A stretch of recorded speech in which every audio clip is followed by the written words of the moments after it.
সেই জন্য তোমরা ঘরে থাকা চপ্পল, ঝাঁটা, জুতা, বেল্ট, হাতা, খুন্তি, বেলন সবকিছু লুকিয়ে রাখো। ফেল করলে এগুলো তোমার পিঠেই পড়বে। রেজাল্টের আগের দিন।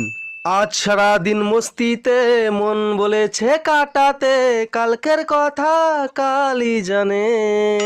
ফেল করার পরে মা, আমি মাধ্যমিকে ফেল করে গেছে, মা আমাকে ক্ষমা করে দাও, মা আমাকে মেরো না প্লিজ, আমি সামনের বছর পাস করে যাবো, মা আমাকে ক্ষমা করে দাও।